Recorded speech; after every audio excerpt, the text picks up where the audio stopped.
حضرت عمر ابن عبدالعزیز هر روز پنجشنبه در خاندان و مهمانخانه‌شان بزم علما داشتن. عمر ابن عبدالعزیز هم حتی میدونه. بعضی علماها مورخا اینا خلفای راشدین هم میگن، پنجم خلیفه میگن. بسیار شخصیت بزرگ گذشتگیه.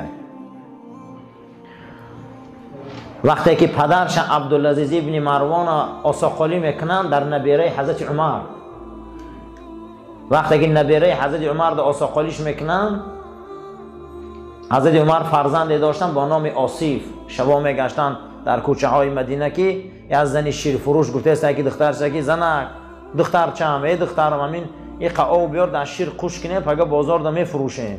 میگه بعد دختر در جواب میگه این قرار امیرالمومنین یوخی که در شیراتون او نندازه چخه میفروشی؟ یک گفته عمر ما رو در شب کجا میبینه یا فردا بازار ده؟ گفته یوخی خدای عمر چی؟ همین حالت حضرت در پشت دیوال بوده، گوش که میکنه فردا آساخالی میبیو. بچه‌شان آصیف نه و بزن شده که بدین، هر دوشان میگه واخرن یا دیگری چی انتخاب کنن. از همین دخترچه‌شان به دنیا میبیو. انا همین مادری عمر ابن عبدالعزیز است. وقتی که عبدالعزیز ابن مروان گپ میزنن که زند میتیم حضرت، وقتی به زن رسیدی پدرش امرش میکنه. بسیار تاجری به دولت بوده. میگه کی کجا میره؟ گفته نبیره عمر ده میریم. تمام منطقه های دنیا که نقطه های تجارتی داشتن نامه روی میکنه که تازه ترین و حلال ترین پول ما جمع کنه بیاره. همین پولی که تجارتی که ذره شبهه داره من در کار نیست، پولی حلال مکوی همه 400 تنگه میوان، ای پولی مهنت حلالش. گفتن چی با؟ گفته به خاندان بزرگای اسلام من آساخالی میرم، باید پول من حلال باشه، باید توی من حلال باشه. که این خاندانی میدونی که عمر امیرالمومنین من نبیره او ده من آساخالی کردستیم. وقتی که حضرت عبدالعزیز ابن مروان این کارو که میکنه و میره نبیره حضرت عمر در نکاحشان میدرارن، از حلال کاری و حلال خوریشان خدا برای اینا فرزند میتیه، نام او را میمانن عمر ابن عبدالعزیز. حضرت 5.5 سال خلیفه عالم اسلام بود. بعضی یک روایت 3.5 سال میگن. ای روزی که خلیفگی را قبول کردگی بده است، از روزی که امیری عالم اسلام قبول میکنه، دولت اسلام خط رخنه های خطای میبیاره و ای بری دولت اسلام خط اروپا میبره. جنگ صلیبی را بریدگی حضرت. بسیار شخصیت بزرگ بودگی. میپرسن که چطور عمر ثانی میگن؟ عمر دوم میگفتیانشان. گفتن ای روزی که من ازار پوشی را یاد گرفتگیم دروغ نگفتم. از روزی که من ازار پوشی را یاد گرفتم میده حق بودم، من دروغ گفتگی نیستم. من نمیدونم که دروغ چیه. این عمر ابن عبدالعزیز میگن. پدرشان وقتی اینا که میگیرن از حلال ترین مالشان سهم میمونن و این درجه حضرت میرسه از حلالی، اینا بینده دنیا خواه اسلام بیداره. سوال میشه چه دنیا خواه اسلام بیداره؟ در یگان فن دنیا ما یک کلمه برای حرام حلال نمیویم. کنی یک از دست برداره گوه که من در علم خیمی خواندم که بحث حلال حرام است. یک از خیزه گوه که من در علم متیمات که علم حلال حرام است. من فهم یک انسان خیزه گوه من در علم ادبیات خواندم که علم حلال حرام یک باب هست. یا یک از خیزه گوه من در زبان مادری خواندم که لقمه حرام تأثیر داره در فرزند. یگان فن دنیا در شما نمیوینم. اما اسلام میگه که حلال خیره که فرزندای حلال به دنیا بیاین. در یگان جای دنیا نمیگه پیش رفتگی، یگان جای دنیا در یک ورق برای حرام حلال نیست. کجاش در حرام حلال، کجاش مونده؟ اما اسلام میگه همون روز این ابرمرد از مال حلال زن گرفت، خاندان حلال در دست زد، از او فرزند خدا داد شه عمر ابن عبدالعزیز، این خلیفه عالم اسلام شد. گفته که قسم به نام خدا از روزی که خلافت قبول کردم من یگان شب خواب نرفتم. حتی که زنا شکایت میکردیم که عمر از روزی که خلیفه شدی 3.5 سال مطمئن خلیفگی، در 3.5 سال یگان بار جوگه زنا شمادگی نبوده است. همین روز می اومده یگانش نفقه شون اومده صحبت میکرده، شو تا روز در ریاست حکومت کار میکرده. حتی که گفته از فاطمه زنش گفته است که از روز ریاست قبول کرد من عمر را ندیدم که بستری من بیایم. میگه ای رعیت میترسم، نخوا که رعیت گوش نمونه، نخوا رعیت تش نمونه، نخوا خلق خدا در عذاب باشه و من قد زنم معیشت کنم. همون حالتی که لحظه های آخری حیاتش میبینه حضرت، زنش بالای سرش میبینه فاطمه، میگه چه حال داری امیر المومنین، چه حال داری؟ میگه چهره زنش نگاه میکنه و میگه فاطمه اخرجی یا فاطمه، تو ای فاطمه ای خانه من، ای بالای سری من بیرون برو. میگه آخه 5 سال شد من ترا سوز ندیدم، همین روزم سر میکنی، همین روزم تو من ای بالای سرت سر میکنی، 5 سال ای من ترا آغوش ندیدم. عمر تو شوخی نکن، ما فرزند داریم، ایت چوی خیل میکنی؟ گفته الان از آسمان ذاتای فرامده است که تو اونها رو ندیده استی، الان از آسمان موجودات آمده است همین اطراف پاکیزه پر شده، من طاقم ای من چی میخوانینو؟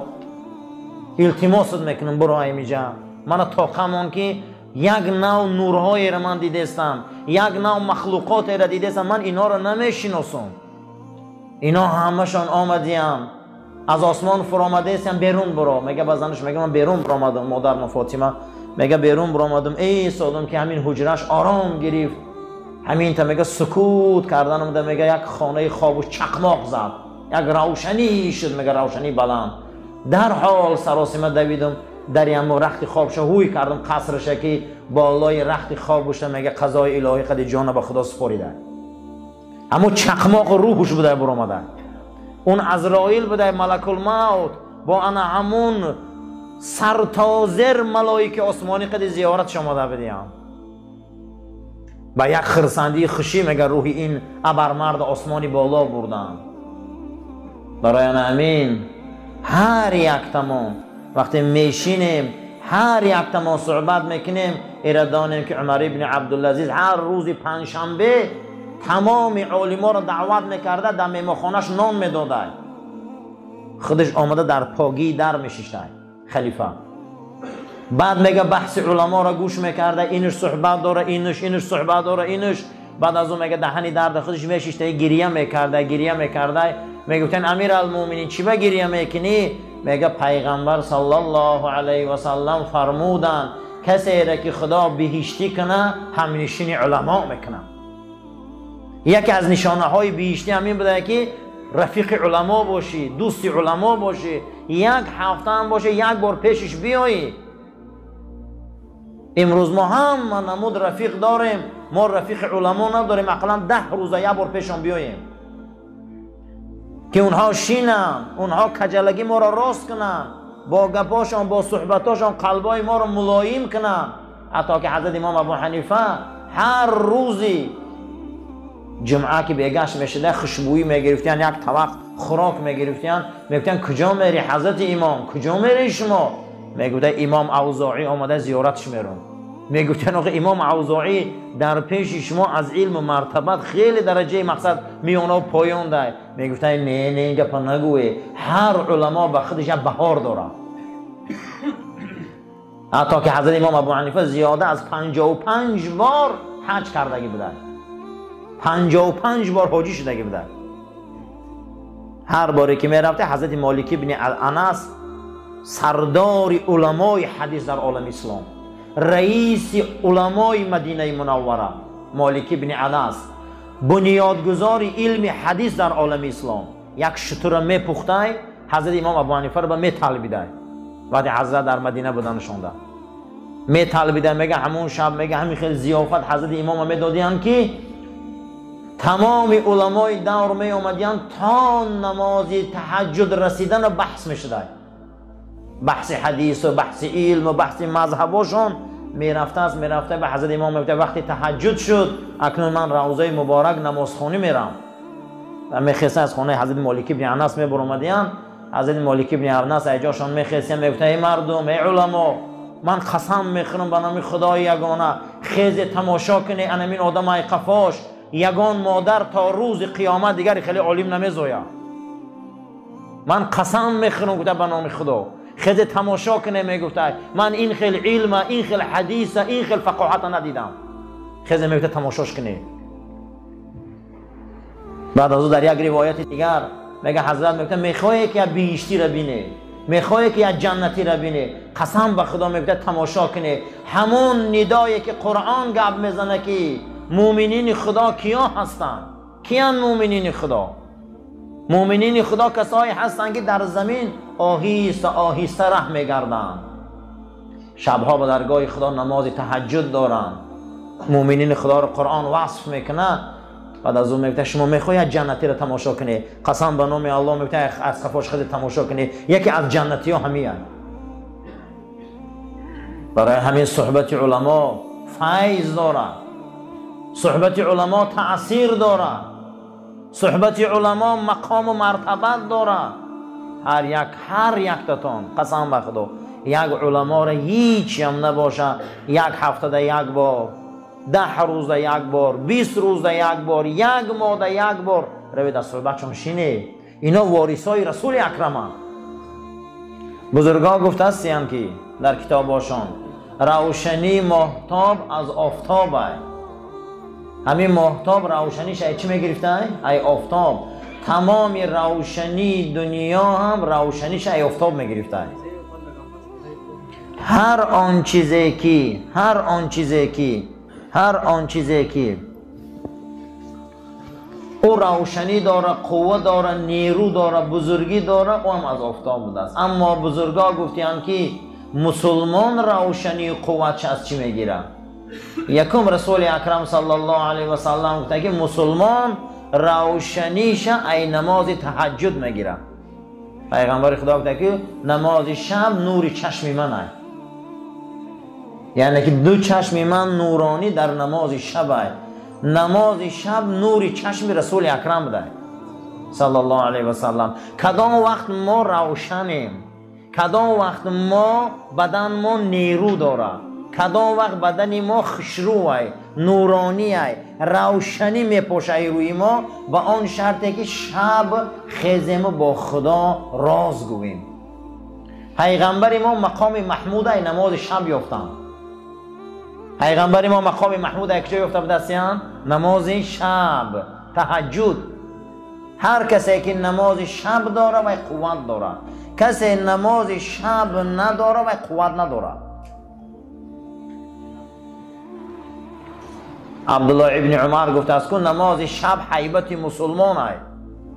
مسلمان اگر نماز شب داشتگی باشه خدا در بدنی او حیبت میداده.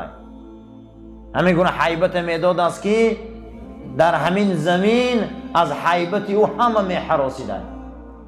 مؤمنین خدا باید حیبت داشته باشند. حیبت در نماز شب بده برای مسلمان.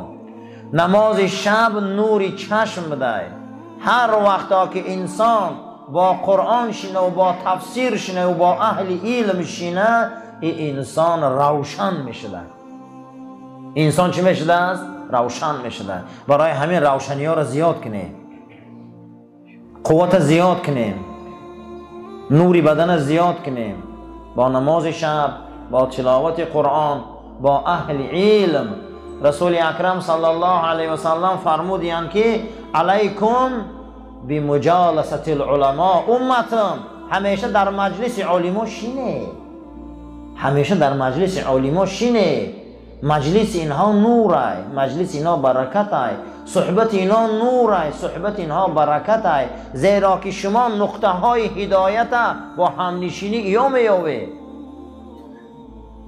من یک انسان میخیزه هممون امروز میدونیم، همین تا میکنه میگه فلان اولیت سر من ده نشان ته، همین خیلی خوشروک میبرشه که ره برا این تا گرد چپ گرد راست رفت. علما انهمو های، علما انهمو های ما را برده و مقصد ما میرسانه، ره همو ده نشان میتیم.